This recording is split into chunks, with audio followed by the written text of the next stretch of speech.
Welcome to the Marcus Allen Frishman Show. That's right, guys. We're here with the host, Marcus Allen Frishman. How are you going?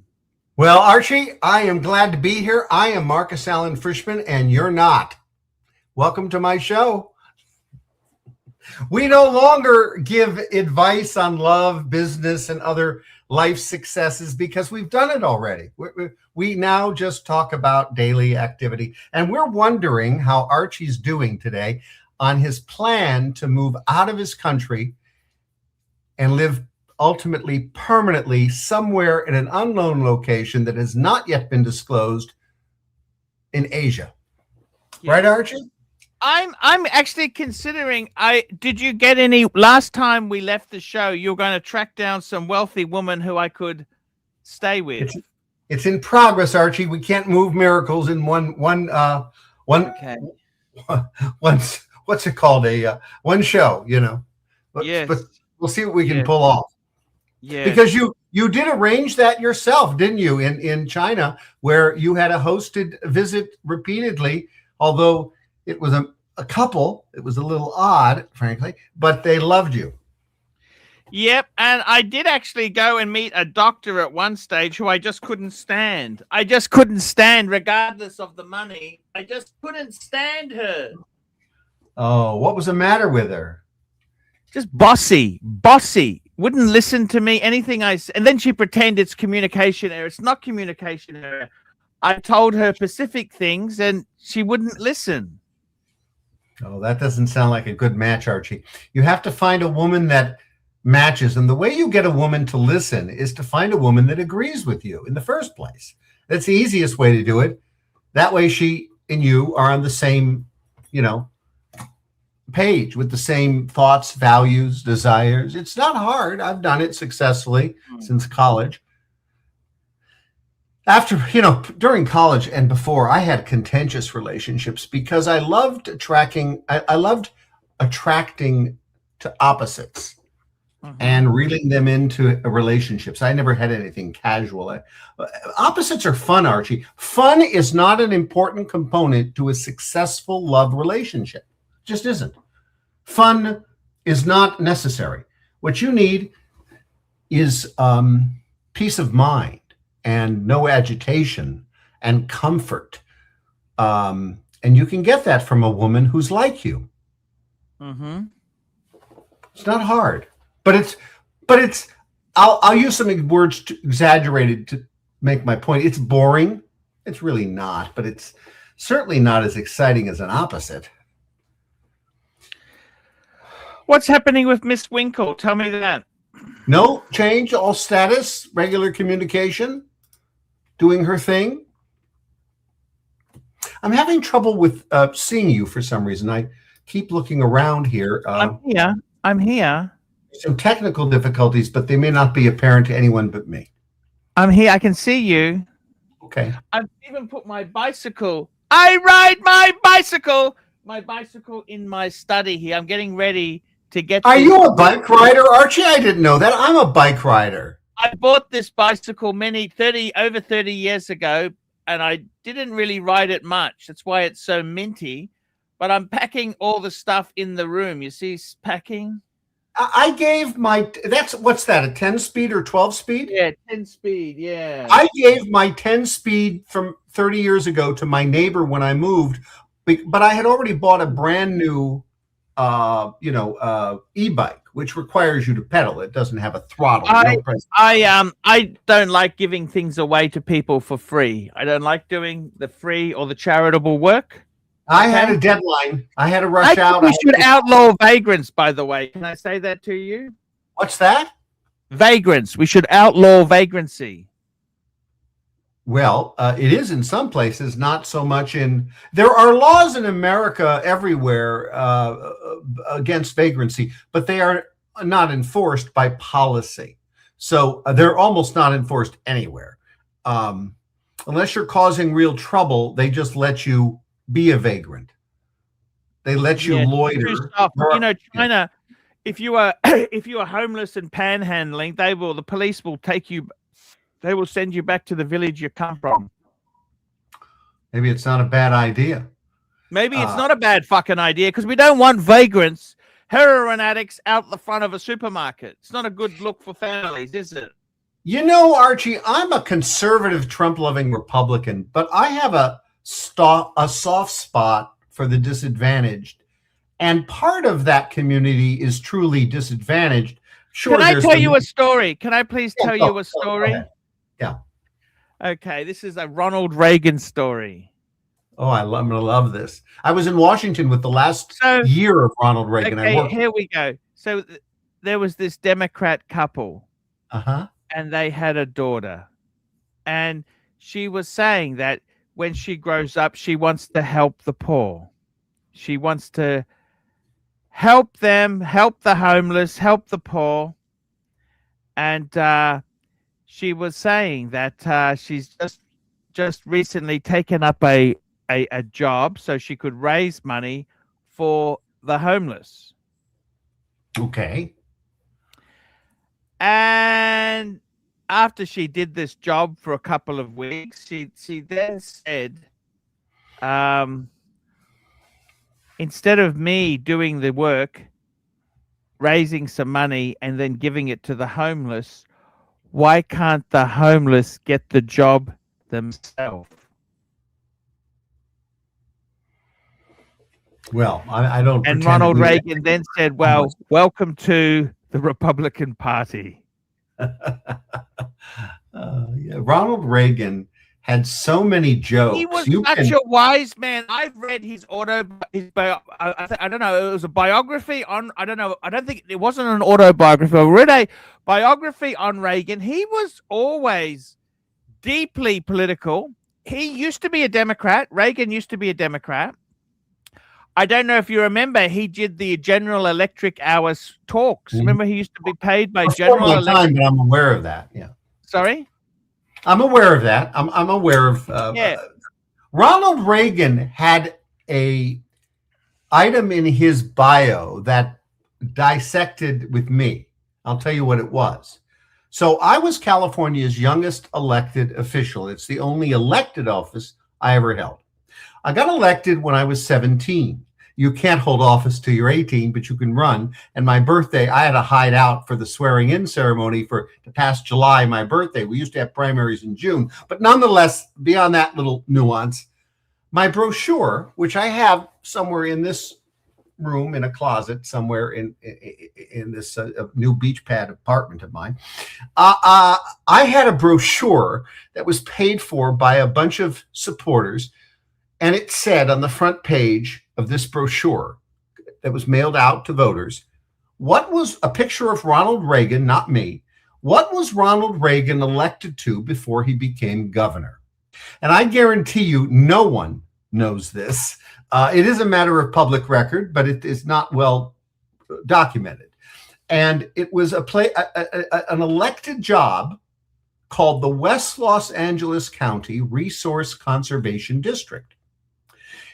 In America, we have things called special districts. They are mosquito abatement districts to prevent mosquitoes, water districts, cemetery districts. And this district, this elected area, was larger than any congressional seat in our country. It was larger than some Senate seats. It was massive. It was bigger than LA County, which, if you know the size of LA County, that's larger than many countries. Okay, so 16 million people, that's a lot. So I represented more people than almost any elected official in America. And I got elected to this little office, first place out of 14 candidates, using the brochure, what was Ronald Reagan elected to before he was governor? At the time, it was called the West Los Angeles, I believe it had a different name. They changed it. It was called, when I got elected, the West Los Angeles County Resource Conservation District. It had nothing related to its name. We were allowed to tax people. The first thing I did was write the Attorney General and inform him that the tax is illegal and he should rule as such. He did. We canceled the tax. Then I got a bill introduced in the California legislature and I abolished my own office. So the 4-year term only lasted a little more than 3 years. It's a footnote in history. I was just a teenager when I got elected, but I was honored by the California Republican Party and the National Republican Party as California's actual youngest elected or Democrat official. And it's a badge I wear with distinction. And then when I once ran for another office, small level office that I didn't get elected to, but raised more money than every candidate combined and any candidate in history, that office they kept asking me, would you abolish it? And I said, yes, I would. So in the name of Ronald Reagan, less government is better. So true. So true there. Ronald Reagan was a funny man. You know, on Facebook, I follow the Reagan jokes, and you can look it up. And the jokes last from, a minute to 2 or 3. A lot of them are about Russia, and they are hysterically funny. And I worked in Washington, D.C. for the American Conservative Union as the senior fellow in charge of national security and economic affairs in the last year of his presidency. In the last year of his presidency, I worked for Ronald Reagan for 1 day. I was the White House intern in the scheduling office. I gave that job. I couldn't get out of that job fast enough. I didn't go back the next day. That's a great story. Selena Jackson takes the job.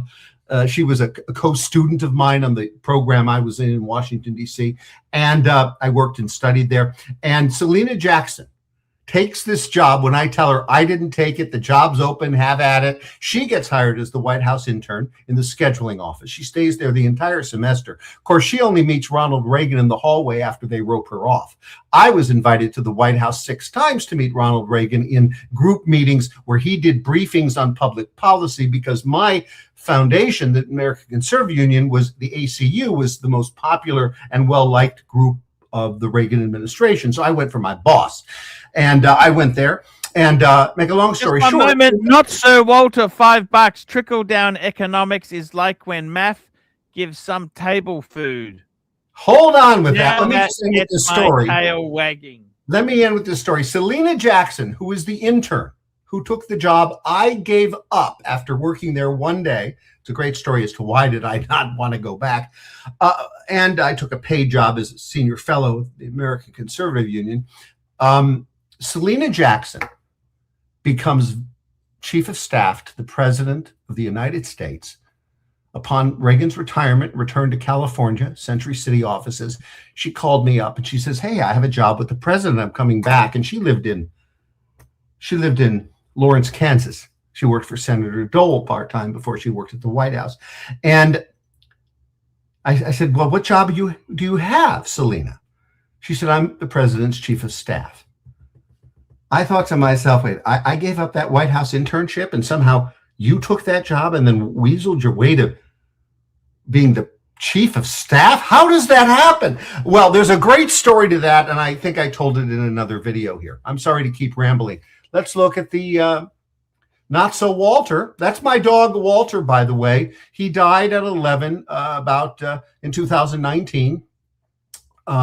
Trickle-down economics is like when math gives some table food. Now that gets my tail wagging. Trickle-down economics worked, but Trump has a different philosophy of economics. Not so much free market, but controlled markets. And it seems to be working. Have you met Donald Trump yourself? I have actually never met Donald Trump. Have you met J.D. Vance? No. I retired from active politics I was a career political appointee that ended in 2008. I became a consultant, but my consultancy was never political. And I stopped, I almost became the CEO of the Republican Party of California, but the chairman I was rooting for missed by a few votes, so I didn't. And that was really my 2010. I was out. Out in 2000.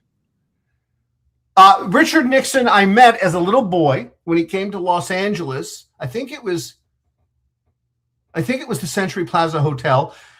When I say I met him, I was at a public event that he attended. However, I have a nice letter from Richard Nixon. I wrote him a letter, and he wrote me back, and it doesn't look like an electronic signature from what I tell.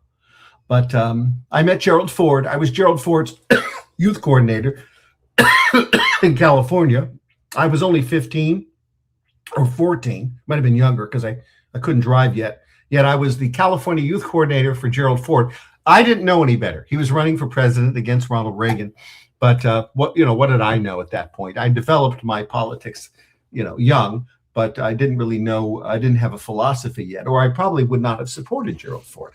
We got another super chat from Dubsy, $2. Math, did you frequent lovebirds in Emerita del Pilar? I have no idea what lovebirds is. It must be some bar in the Philippines. Oh, I think he's talking about Ermita. I'm not sure he's spelling it right. All right. So, and I don't know what Del Pilar is. Ermita. Actually, it's not pronounced that way. Anyway, I know the location. No, I don't. First of all, I'm not a drinker. I didn't like the bad girls. I didn't.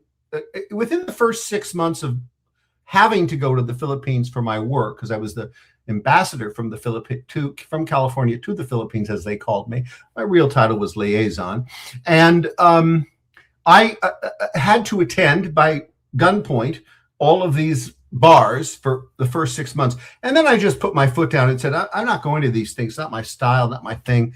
And I orchestrated meetings at the Shangri-La Hotel, where I lived for 5 years, the Etza Shangri-La Hotel, until I got my own apartment after the job ended, and I got a life there and a girlfriend and all of that.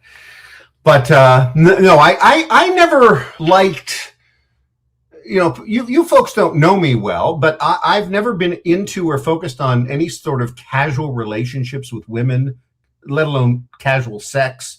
I've never been, none of that has been interesting to me at all. It's just not my thing. I love women, but a beautiful woman with a good mind and a good job is the best kind to have. Not the kind that sits next to you at some bar and tries to get you to buy her drinks, or anything like that. I understand it. I've been there. I was a guest many times because of my job and my relationship with government officials, and the government officials love it because the men in the Philippines, the Filipino men, they have wives, they have their mistresses, they have their girlfriends. These are distinctly different in the Philippines, mistresses and girlfriends. And then they have their GRO girls. What's the difference between a girlfriend and a mistress? Well, let's go to the GRO. You know what that stands for? No. Guest Relations Officer. Yes. A GRO is a girl that works at a bar, or a dance club. And her job is to sell drinks, food, and in some cases, get friendly with you.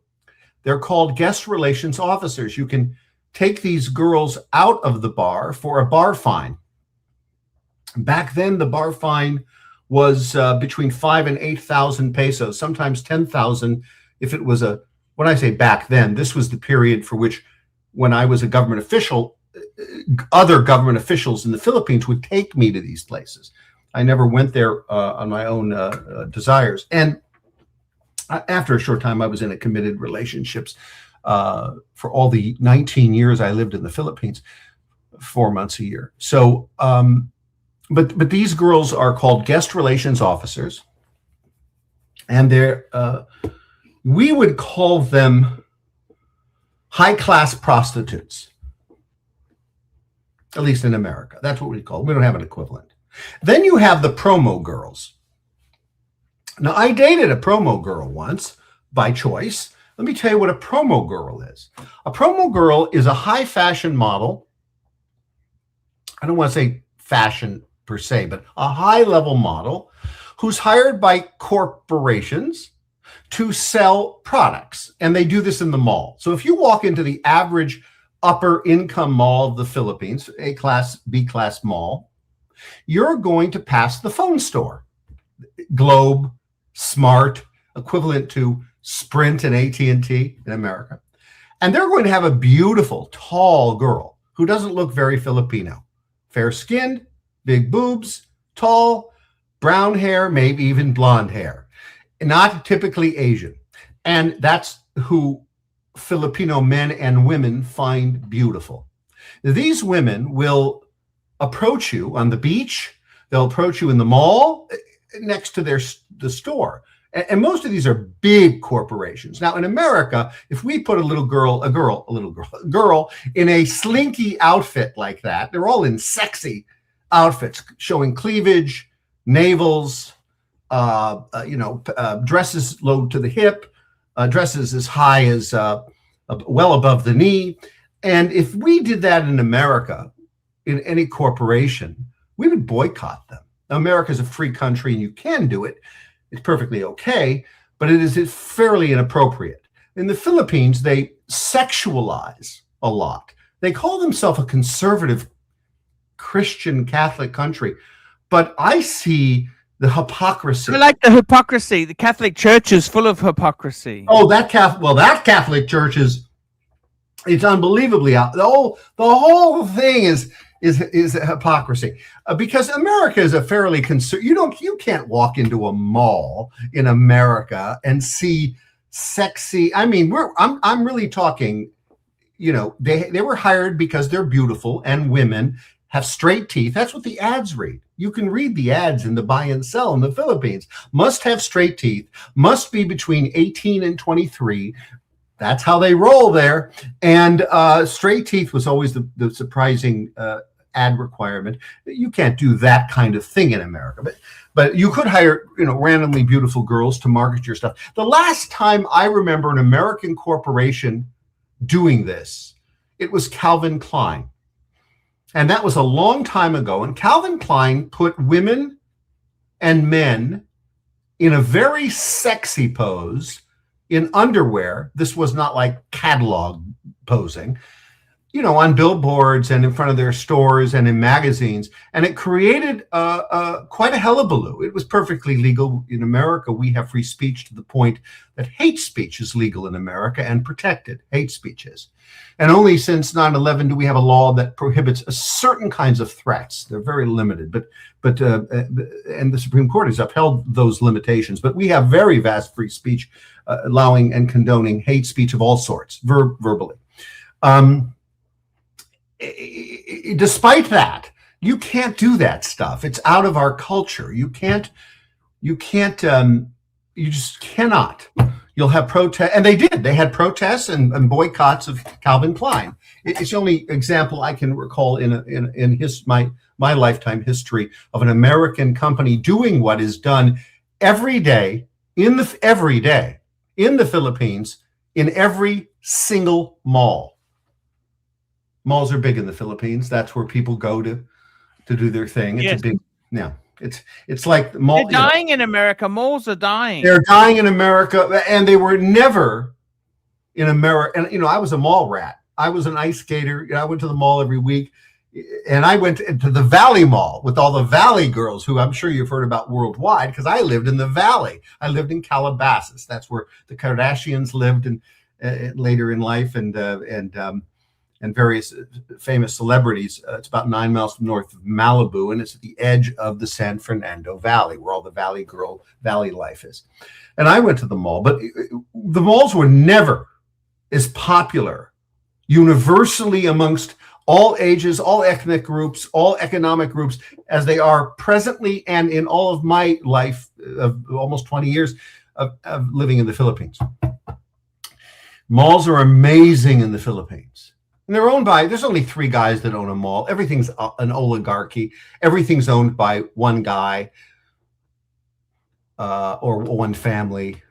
It's a matriarchal society, heavily in the daily operation of business in the Philippines, with the exception of the moguls, is run by women.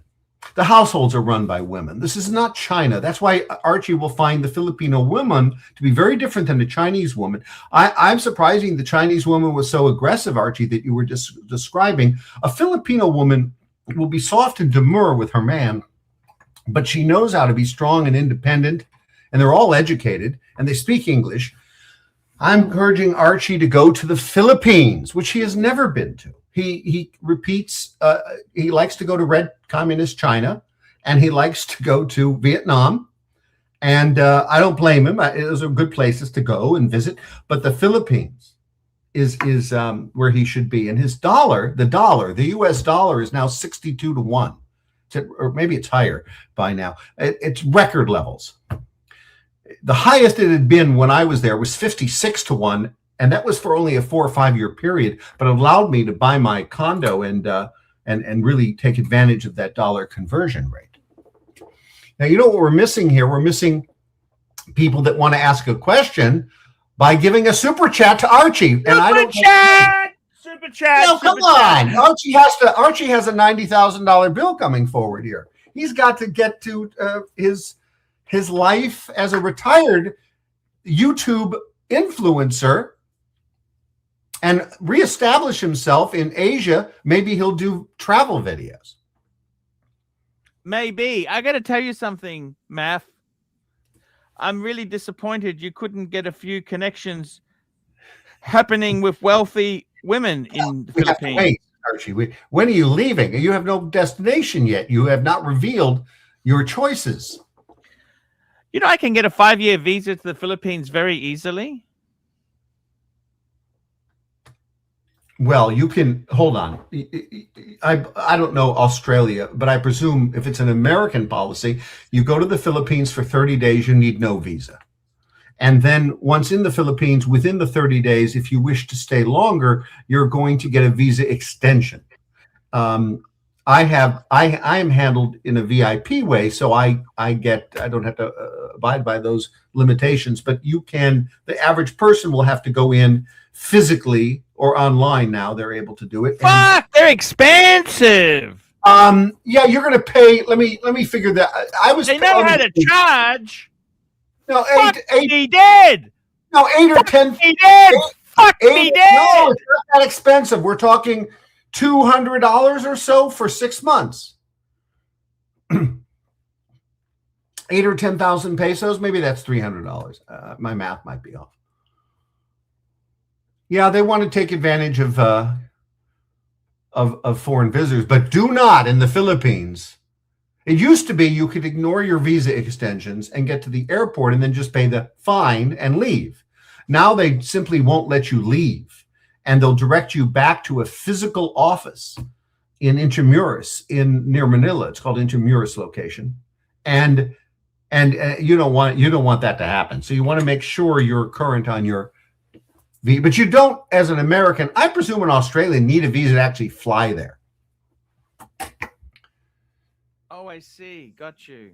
I'm sure of it. I'm sure Australia would be treated the same way. And unless they changed it, made it longer, it's 30 days. It was once 22 days. You had 22 days to get your visa set up. Now I think it's 30. I see. Okay, Math, I really do want to Russia. There's a lot of people here commenting.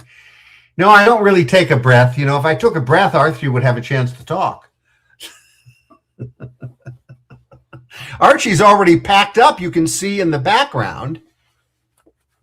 Yes. The boxes. Now, you're going to put those in storage, and then when you decide where you're going to live, this room is the storage room. This room is because this room here is an outside room. Uh-huh. So this is outside the house, because this room was added on because my dad had a small business when I was a kid. He used to do help with filing tax returns. He used to charge. He was an accountant. Huh. So this room used to be, he built this so he could, it was away from the house. And so now this became my studio. And now I'm just packing it up floor to ceiling so that I can put my stuff so nobody touches it whilst I'm gone. I put all my clothes away. Archie, we have 2 super chats you're not keeping up with.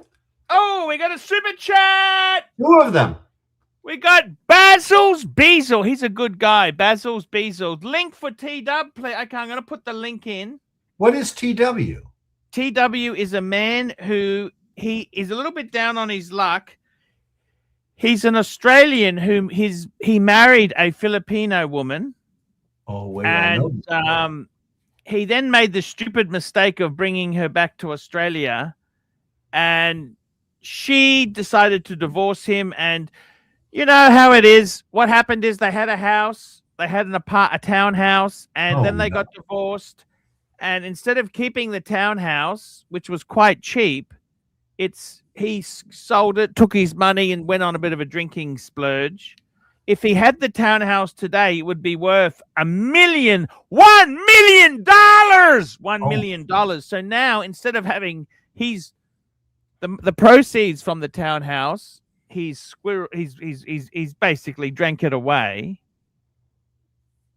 But if you bring your wife to America on a fiance visa, let me tell you this: bringing a Filipino or an Asian woman to a Western world, if you take the flower out of the rainforest, it will become a noxious fucking weed. And here's T-Dubs. Say hello, TW.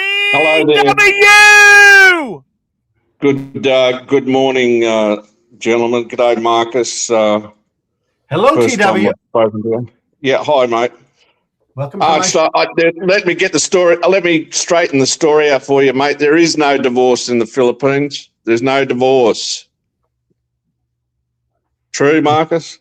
True. There's no divorce. You can get an annulment, which is essentially the same thing. It costs a lot of money. That's for rich people. That's for the middle. And then there's the annulment. You have to have a grudge. There has to be an issue there. There's no fault.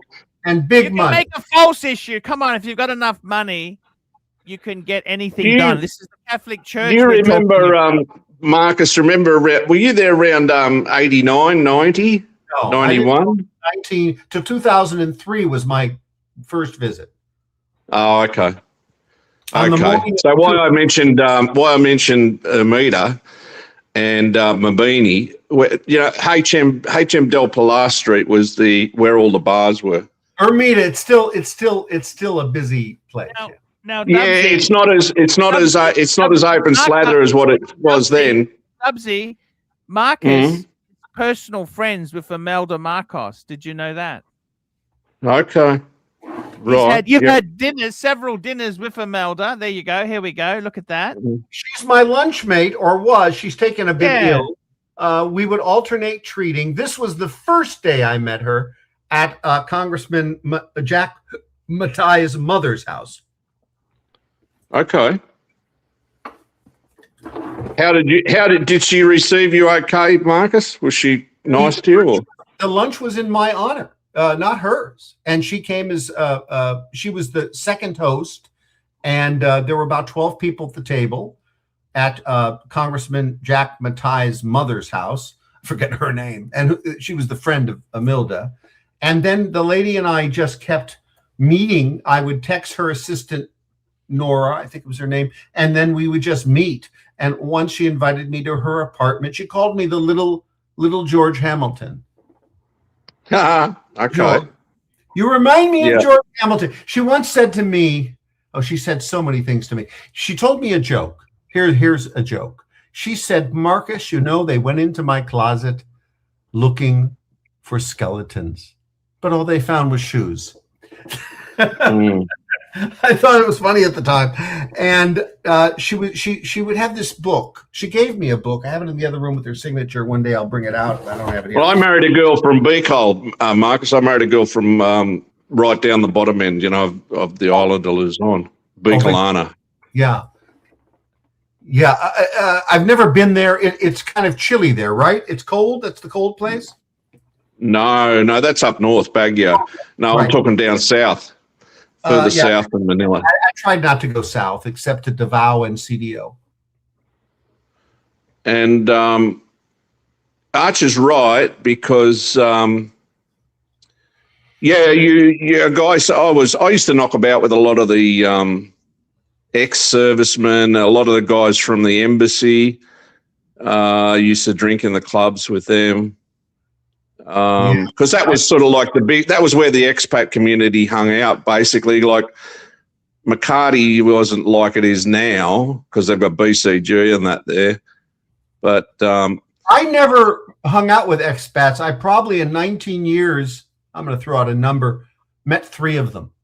I never it wasn't my crowd. I met a few randomly in restaurants and we had conversations, but no, I never went to the embassy even once, though I was invited to do the tennis club, the tennis court parties, the CIA unit, the diplomatic unit and State Department would invite me, but I stayed away from that too. Right.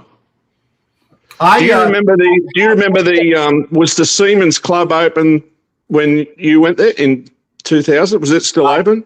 I have no idea. The Makati, was it Makati? Yacht Club, Manila Yacht Club would be open. I went there quite a bit. This was my card.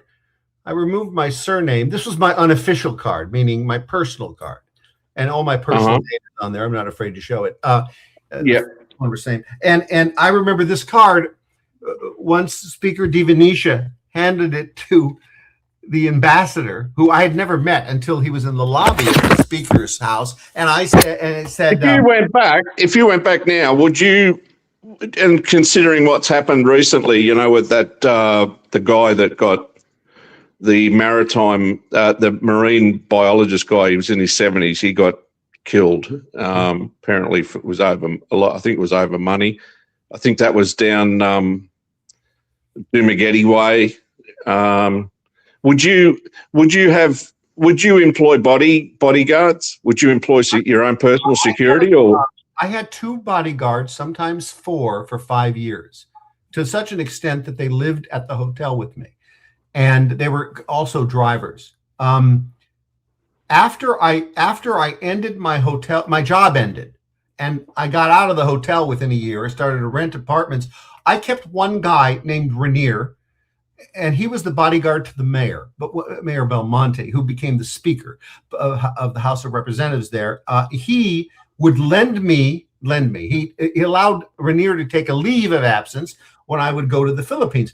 I gave Rainier up on a daily basis a couple of years later, and then used him only as airport pickup. And then I was on my own. I just moved around alone. And I had credible death threats, but the way they get you is with bodyguards and designated cars. So so I gave up my driver. I had a driver. I decided I'm going to travel in taxis and Ubers, and all of those cars out there were my driver, and it was much better. And the day it happened, I'll tell you how it happened. So I'm at the Makati Shangri-La, and I have a driver and a bodyguard. The bodyguard's with me. The driver bodyguard's circling and circling and circling in the traffic. You'll get this. And I'm with all these important people. I mean, the A-class, you know, the controlling power elite of the Philippines in the Makati Club, leaving the Shangri-La lunch. I think one of the OPEC ministers talked, I think from Venezuela, and we're all standing there, and we can't get our drivers. They're stuck in traffic, circling. So I got into a taxi from that hotel, and I told my driver, I'm going to pay you up for the month, and this entire trip might have been 3 months left, and I'm going to cease and desist. I'm taking taxis. That's what I did. And Ubers, which is not called an Uber in the Philippines, called a Grab. I did that indefinitely from then forward. And I was there before all of that, the Grab and that. Like I never had any issues with taxi drivers, but I sort of was in. It's not. I think it's shut down now. When I came back, I think it was 91 or 92. They called him Dirty Harry Lim. He went round and he shut all the bars down. Oh, I don't know this story. The only problems I've ever had in the Philippines are, in fact, taxi drivers. I sprayed one. Yeah. I had to spray one and exit the car. And otherwise, I have to get into fights. I would say my girlfriend and I finally had to have an. I went to the provinces twice. I went to the province twice for Barrio Fiesta. That was back in 94, 95. We went back 93, 94, 95 as a married couple, and I never had any issues, Marcus. Never, not one issue at all. What provinces? Down, Legazpi City, a bit further on south from Legazpi. Yeah, called Sorsogon. The town was San Antonio, Barrio San Antonio. And her family was quite. She had family in Manila and she had family in the province, quite a large family. But I remember the barangay captain. He was a relative, and he said to me, "Just stay within the township. You know, if you don't go wandering off outside, because we can't really keep an eye on you." When we went back, the NPA was still active down there in the New People's Army. So, but they came through one day. They came through, and I stuck my head out and said g'day to them. But they had all the bits and bobs with them. So they looked intimidating. They looked intimidating, but really they were cordial to me. They're the friendliest kidnappers in the world. They'll kidnap you, and the friendliest kidnappers in the world. You're right. And you're right.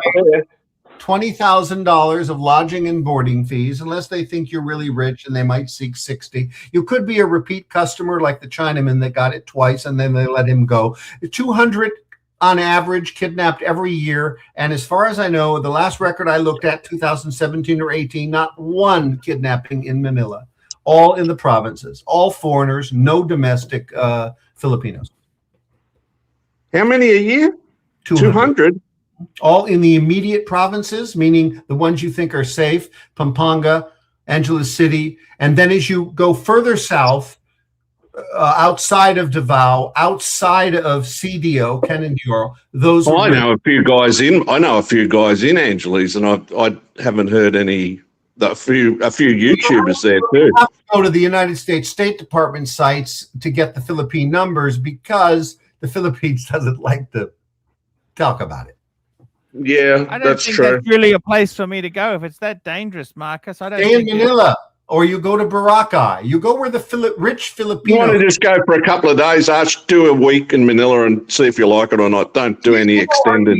The expat community is targeted. That's one of the reasons I never went there. When I went back in '93, Marcus, I took everything bar the kitchen sink. I mean, I had to pay $300 excess baggage at the Brisbane International Airport with the stuff we had. Right, being a returning Filipino, you know, they have to bring everything. They have to bring everything right back to the family. I bet she bought more than everything. She went. Yeah, back. Well, that's what I mean. I paid $300 excess baggage, and we had to get her. Did you have any arguments with her about this and say, "What the fuck are you taking?" No, because it's a big thing for them, Arch. It's a big thing for them returning to their. It's a big. Marcus will understand this. It's a big thing for them to return for the first time. What is it called? The boxes. What are those boxes called? There's a name for them in Filipino. The box itself that you bring back from your country that you're coming from, Australia or America. Balikbayan? Is it Balikbayan or is it Balikbayan? With a B. And that's the Filipino word for this box, to the point that in America that's so significant that there are companies that are named that. So Filipinos can ship back. In fact, every time I go, I can't tell people when I go, because I'll get phone calls. We went back for Barrio Fiesta in '93, and then again in '94 and '95. So I had a property. I sold that, and then I left the bulk of my funds here in Australia. And then when we came back, I bought open-ended tickets, and I had open-ended visas, and I took my firstborn. That was the biggest mistake of your life, was selling that. He was only about 3, so Bubsy, I planned on staying there. I planned on staying there, Marcus, in the province. Life selling those properties, Dubsy. Yeah. Let me finish, Arch. Let me finish, Arch. You're jumping down my throat. I said I had plans on staying there, but what happened was I knew this, she had it was like reverse culture shock. She'd been in Australia for a couple of years. So I said to her, don't go back under 2 years, get your Aussie citizenship, right? And then we'll go back. And she had like a case of reverse culture shock. So, but her father had a stroke, and he was a nice guy, you know, it's a very big family. and I did ask him. I said, "Would you like to come back to Australia? And stay with us for 6 months or so?" And no way he couldn't, because he was like the head of the clan. If he left, and it ended up, it all went to her. Two of her younger brothers that went to shit with them. One ended up in trouble in the army, and ended in jail. But yeah, we had a couple of trips back for the Barrio Fiestas. That was an experience, in the province. I thoroughly enjoyed it. Get in jail, Dubsy. I don't get it. Sorry, mate. What did he do wrong to go to jail? Oh, I'm not. No, he passed away. Actually, I'm not going to say anything about that. But you know what they're like, Marcus. You know what the men there, the macho thing. It's all, if you don't join the army or the navy or something like that, right. You've got to join the army, to be macho. There's no real jobs for men there. Most of the jobs are in, and then they're for young women. That's kind of how they roll. Archie, we have at least 2 or 3 more super chats. We do. We have some super duper chats. Bimbo Pumper, $3.50. Marcus, your watch collection at present. Any Rolex? He's wearing a Rolex. You're wearing a solid gold. Let's see it. Solid gold. I believe I have 5 Rolexes presently, and I've owned 6. And we did a watch collection show where I unpacked. Yeah, we did. Having moved, I had to unpack. I unpacked from the safe a good amount of watches. I have a world-class watch collection. I have about 100 watches, it's estimated. We don't know how many we opened that night, maybe 60 or 80 of them. Many of them are not luxury watches. They're independent brands, which I love. But yes, I'm wearing the gold 18 nice sub, Marcus. Nice. Blue. Yeah, it's nice. Very nice. You should get one, Dubsy. You should get a Submariner one. Would you get? When was the last time you went back, Marcus? Would you go back again? I gave up returning to the Philippines when my girlfriend came to America. So 2022, I have a ticket, a business class that I bought during COVID, at the end of COVID, and I paid the extra. So I renew it every March. It's a flight on the first Sunday of March, and I keep moving it, and I've moved it for years. I have no plan of returning. I sold. Which airline's that with, Marcus? ANA Airlines. I think it's the best one. ANA. It's the Japanese airline. Or Nippon Airlines. Yeah, Nippon Airline. And I have a credit card with them. I pay my mortgage with not my mortgage, my rent. Did you ever fly PAL? Did you ever fly Philippine Airline? Yeah, for years I had to. I had no choice. For 5 years, as I say, I went there because of a job. I never thought PAL was any good. What a scam operation that is. I took the they looked after me. They looked after me in 94. I had a blown tendon in my left knee from working where I was working, and from Brisbane right through to Manila, they took us. Actually, they took us up on the side on a platform cherry picker, because I couldn't get up the stairs because I was on crutches. And in Manila, at their end, they had a wheelchair waiting for me, and so they looked after us. If you need special handling, my friend, or if you're a VIP, they'll treat you great. But the problem is, I'll give one example that was agitating. You buy a direct flight round trip ticket to from PAL, which leaves late at night, and it never is direct flight. It lands in Guam, and the reason Guam. To you. It's a scam. There's no direct flight. They don't tell you, but I knew because I flew there so often. Yeah, it's going to land in Guam. The direct flight, which doesn't land anywhere, lands in Guam. Only the Philippine Airlines could get away with this. And they go down in Guam and they fill up their tank of gas. The whole excursion takes almost a couple of hours, potentially as little as 90 minutes. And the reason is because the Filipinos on the plane have loaded so freaking much into the hull with those boxes, and they're going back against the wind. Somehow it travels opposite, and it slows the plane down, eats the gas, and they have to go get gasoline or whatever. They had it loaded up to the gills. Terrible. So I've flown everything, and I believe the worst. Now there's the worst. The worst is China Air.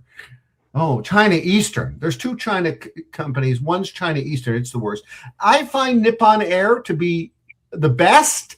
at any price point, and often they are reasonable, not the cheapest, but they are reasonable. Yeah. I go business class. I remember I think it was the first or the second time coming back, because we flew domestic from Manila to Legazpi, and of course they've got the big volcano there, Mayon, which it's been erupting for a while. But coming back, I think it was the first or the second time, they decide we got because it was down, the barrio was about 60 or 70k so further south, so we got the jeepney with everyone loaded up. We got to the airport, and they told us the hostesses had decided to throw a strike. So we were sitting there in a jeepney with all the family, and I've got a 3-year-old with me, right, and the wife, and we're thinking, what am I going to do? So we go into Legazpi, we book into a motel. There's one of them said, South Superhighway, take the bus. So we had overnight bus from Legazpi to Manila. I mean, that was an experience, Marcus. I tell you what, mate, unbelievable. And I couldn't get off at the rest stops for a piss. Like the missus was saying, don't get out here. Like it was too dodgy. God. I have a rule in the Philippines. I don't travel anywhere more than an hour from any airport. And that limits where I go. But I have a rule. I'm not going to be sitting in a car driving around. I loved it. I loved the province. I thought it was magic. It was just like so relaxing. Like I used to get a lady who'd come around and she'd do a pedicure for me. I think it was equivalent of about $5, a couple of 100 pesos, and I'd tip them. Still in Manila. But do you like Filipino food? Oh yeah, love it. Well, see, when you like food, it doesn't become a problem. But the moment you get an hour away from an airport or an hour away from any civilization, you can't get American food. And I only ate corporate American. I didn't. Right. Yeah. Food. I wouldn't. No, the Bicol is they're a different dialect. So their dialect is a lot more Spanish's influence there. But they like their hot food. They like chili, and her sister, we used to get this little boy. He used to come around every morning with a big handful of about half a dozen of these big mud crabs. So her sister would do me up chili mud crabs for lunch. It was great. I really enjoyed it. The only time I had an issue was one time because the local the army boys were in there because they come around. They do all the barrio fiestas, trying to pick up the girls, and they're running around with their their tools, trying to be all big and macho. It's one he was chasing the missus round, and then I found out the young fella was sick, and I was back at the house, and they had the dance up. What do you mean? Well, they had the dance up at the school, and they had the basketball court. And when they do a dance like for Barrio Fiesta, the noise, the music is thunderous. You can hear it from one province to another. I mean, it is thunderous noise, right? So I've gone up there, and I said to the missus, I've gone up. I said, you better get back home. I said, the young fella's crook. Your sister's daughter's crook, and then the next day, and I found out she had a dance with this joker, and he's back at the house. He's wanting more, So we ended up had to bar him, but it wasn't nothing serious. It was just like, no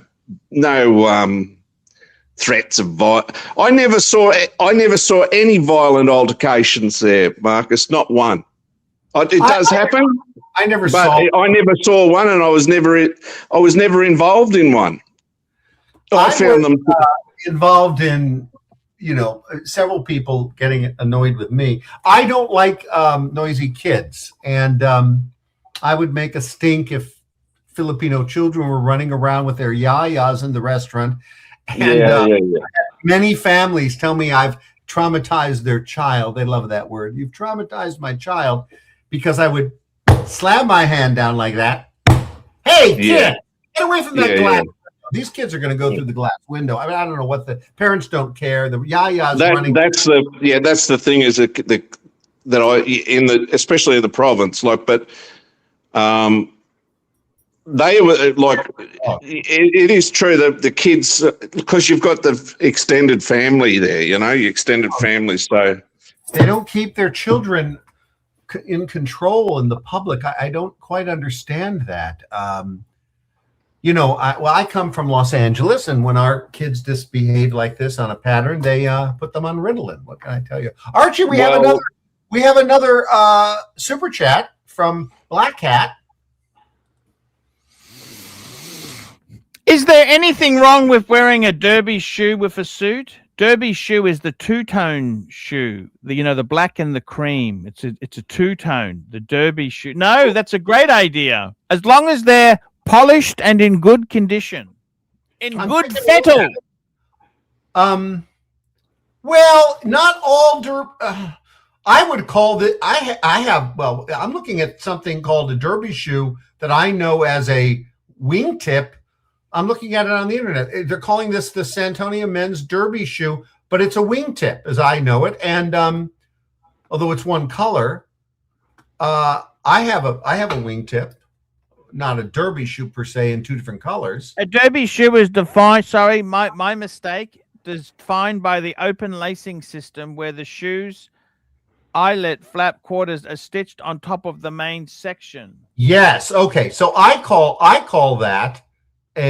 What do you think about now, Marcus, with the advent of I was there pre-cell phone and internet. Do you think the cell phones have ruined, with the Philippines?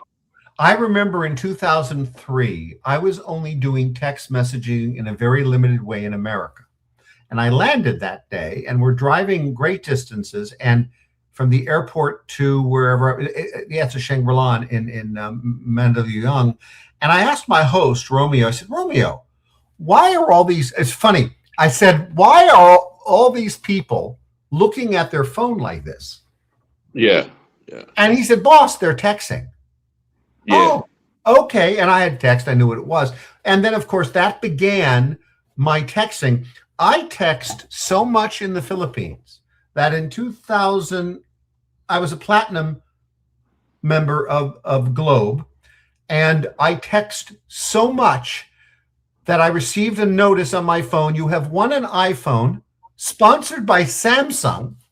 Why would Samsung pay for an iPhone? But whatever. And then when I was in the Globe office, because I was a platinum member, I could just get in front of all those people and show them, what is this text message, to my regular Globe staff member. And she said, Marcus, you've won, they called me Sir Marcus. Sir Marcus, you've won. And I said, what did I really won? I thought this is a scam. No, you won. And they said, you come back, and they set up a day. And then I came back, and out come a balloon and a cake and a free iPhone. Apparently I had text 60, almost, well, I'm forgetting the number now, over 7,000 people, different people, in 30 days.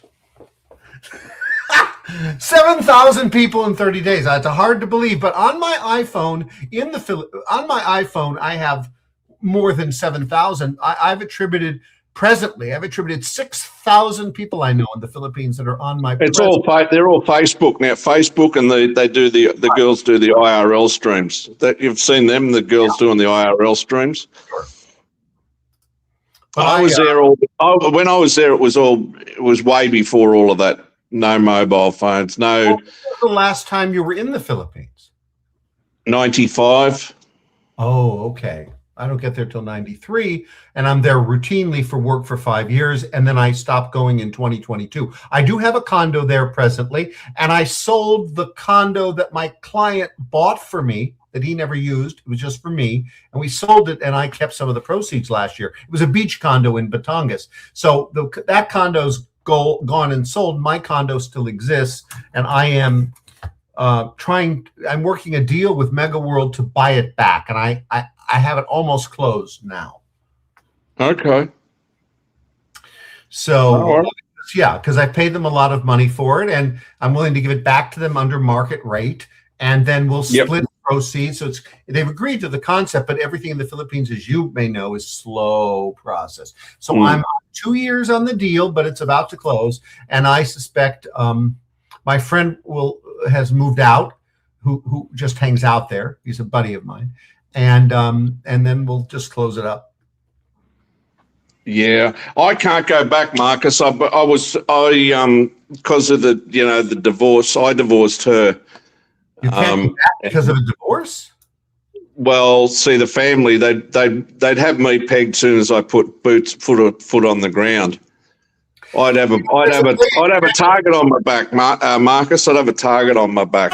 Well, there is also a way of checking if you're going to be pulled out of.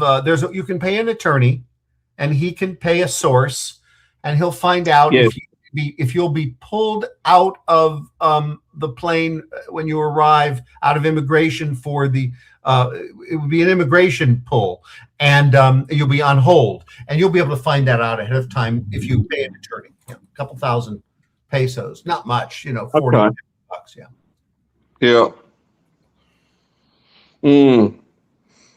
Yeah. No, I enjoyed my time there. I don't know whether I could. It would take a lot. I'd have to structure it, and I'd have to do a lot of planning. But there's other places that I'm more interested in now than that. Although I loved it, I do. I like the people. They were very generous to me. But I can only talk from being involved, being encompassed in a family. Having married and then returning with my wife to her family, so I was sort of like one of the family. We've got another super chat. Black Cat, $5. The British on the internet are saying only savages wear derby shoes with suits. We even wear penny loafers with suits to work. Surprising. Well, I wear penny loafers, with a pair of khakis or pants, but I wouldn't wear it with a suit. I have two kinds of shoes I wear with my suits. I wear a wingtip with laces, and I wear a beaded leather tassel shoe with a low arch. So is that what you call it? So I can show my socks off. It just depends how I want to roll. Okay, Archie, good talking to you, Marcus. I'm going to go now. Archie. Thanks for having me on, Archie. Sure. Dubsy, please come again. We had a great chat with you there. Please come again. Nice to meet you, Marcus. Take care, mate. See you next time. Okay, guys, time to wrap this show up. Let's thank our super chatters, Not Sir Walter, Dubsy, Basil's, Beazles, Bimbo, Pimper, Black Cat, and Black Cat. We will be back next week. Marcus, please find someone wealthy, and I'm a bit scared about these bodyguards. Do I really need bodyguards? You need someone to accompany you from the airport to your hotel at the very least and back, okay? Just because you don't want to land there and get, it starts with the airport taxi scamming you, and it's really, you just have to do that. Even I did that. Even I still do that. I have somebody get me at the airport. Yeah, I don't want to be dealing with that. Maybe the Philippines is not the place for me. Well, look, I can't speak to the other places. I'm sure they all have their, but we know the secrets. The gentleman that was just here, and at least I do, we know the secrets of how to avoid the problems. See you next week, my friend. See you later. Hi, guys. It's ArchieLuxury. Guys, I want to talk to you about David SW. David SW. Guys, if you are in America, if you are looking for a Rolex watch of your dreams, in fact, if you're looking for a contemporary modern wristwatch, I strongly advise you to look at David SW. Guys, don't play the dealer games. Don't bring in chocolates or Krispy Kremes for your dealer hoping to get a Rolex at retail. It's futile. Please, guys, save your dignity.